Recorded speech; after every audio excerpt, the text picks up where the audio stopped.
The stars shimmered faintly above the barren plains of Ephra 9, a frontier world barely suitable for human life. I had been stationed there as a terraforming technician, tasked with maintaining the oxygen processors and ensuring the colonies could breathe. It was quiet work, lonely, predictable, and safe. Or at least it had been. That night, my scanners picked up something unusual. A faint distress beacon, weak but persistent, coming from the edge of the canyon known as the Scar. First, I thought it was a malfunction. Then I heard it. A soft, rhythmic pulse that wasn't mechanical. Almost biological. I geared up and took my rover toward the signal, the engines humming through the eerie silence of the night. When I arrived, my searchlights illuminated a sight that froze me where I stood. A ship, no, not a human vessel, lay half buried in the red dust. Its surface shimmered like liquid silver, and strange symbols glowed faintly across its hull. The distress beacon came from within. "Is anyone alive in there?" I called out through the comms, but static was my only reply.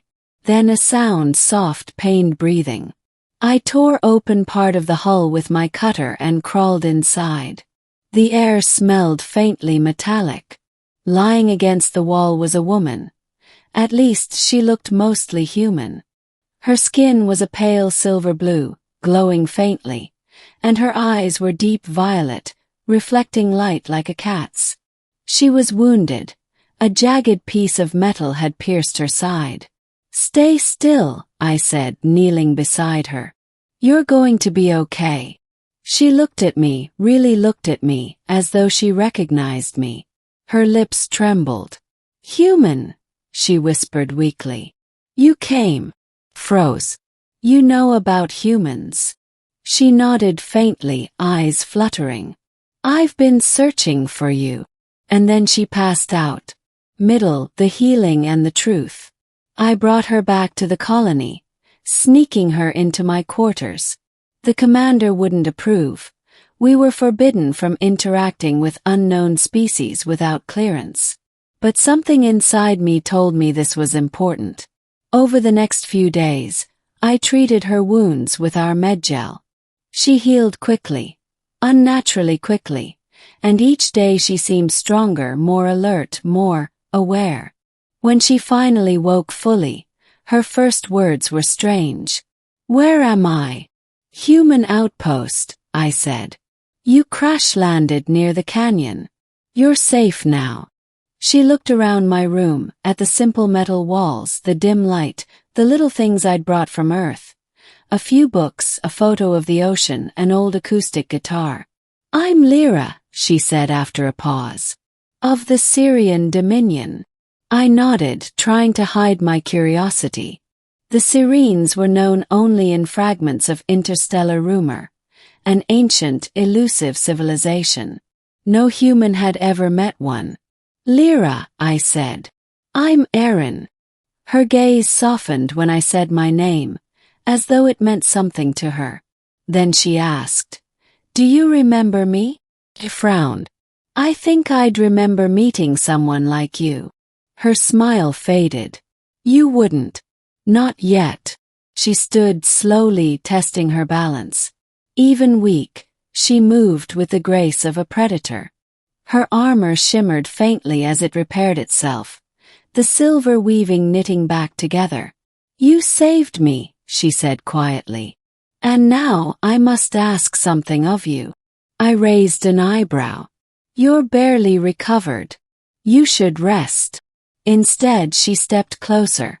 So close I could see the faint star-like markings under her skin. "Erin," she said softly, "I want you to be my husband." I blinked, completely thrown off. "Excuse me." Her expression was calm, almost solemn. "It is not what you think. Among my people, this is how we bond, not just body to body but mind to mind. You are the only one who can complete the link." I laughed awkwardly. "You barely know me. I have known you longer than you can imagine." There was no trace of humor in her tone, only sorrow. That night I couldn't sleep.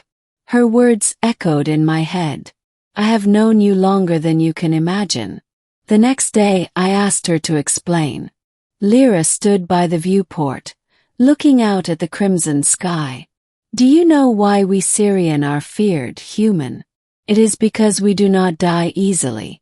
When our bodies perish, our essence, our consciousness, is reborn carrying fragments of the past. Each rebirth binds us to certain souls we are destined to meet again. Reincarnation? Asked skeptical. She nodded. We call it the return. And you, Aaron? You are my return. I felt my heart skip. You're saying we've met before. More than met, she whispered.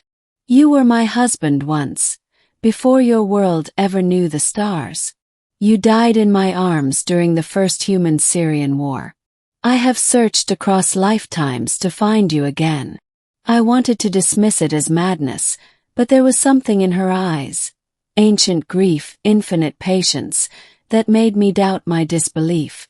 Lyra, I said softly. That's impossible. She reached out and touched my face. Her fingers were warm. And yet you came for me again. Just as before. For a moment time stopped. I could almost see flashes, not memories but feelings.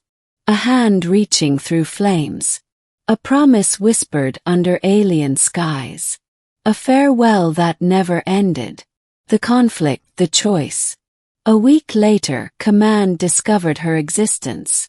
They came with security drones and rifles drawn, demanding I surrender her for containment and study.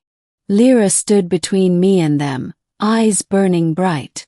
I will not be caged again, she hissed. Her body glowed faintly, a strange energy radiating from her palms. The soldiers froze, unable to move, their weapons suspended midair like puppets. Lyra, stop, shouted. You'll only make it worse. She turned to me, voice trembling. They will take me from you again, Aaron. They always do. Her sorrow cut through me. Let me talk to them, I said. Please. But before I could step forward, the commander ordered a stun blast. The room erupted in white light. When I woke, she was gone. They'd taken her. I tried everything, hacking into the outpost systems, pleading with superiors, even offering to resign my post, but she'd been transferred to an orbiting ship for interrogation. That night I made my choice. I broke into the hangar, stole a shuttle, and set course for the orbital ship Atlas. I didn't care about the consequences anymore. When I boarded, alarms blared instantly. I fought my way through the corridors until I reached containment. There she was, suspended in an energy field, weak but conscious. Aaron, she breathed. You came again. I rushed to the console, overriding the locks. I told you I would. The field dropped. She collapsed into my arms. I held her tightly, ignoring the chaos outside. You shouldn't have come, she whispered. Too late, I said. You said we're bound, right? Then I'm not leaving you this time. Her eyes shimmered with emotion. Then let us end this cycle together. She reached for my face, and before I could react, she pressed her forehead to mine. The world vanished in a flood of light, ending the truth beyond time. When I opened my eyes, I wasn't in the ship anymore. I stood in a field of white light, weightless, timeless. Lyra stood before me, radiant and unscarred, her silver armor gone. Where are we? I asked. In the space between, she said softly. Between one life and the next. You unlocked the bond, the marriage of souls. Did we die? In one sense, she said. But in another, we are finally whole. She stepped closer, her hand on my chest. Every time I find you, it is at the moment of your greatest choice. And every time you choose me. That is why I wanted you as my husband again. Because even the stars envy a love that refuses to fade. I swallowed hard, emotion choking me. So what happens now? She smiled faintly. We live again. Somewhere, sometime. Perhaps on Earth, perhaps beyond the stars. But this time we'll remember. Her form began to dissolve into light. Until then, my love. The light enveloped me, and I heard her voice, distant yet near. When I woke, I was back on Earth. The war was over. The colonies were quiet. My shuttle was gone, my records erased. It was as if none of it had ever happened. And yet one thing remained. On my bedside table sat a single object, a ring of woven silver, faintly glowing with violet light. I picked it up, feeling warmth spread through me. Somewhere in the back of my mind, a voice whispered, I will find you again. And for the first time in a long while I believed her.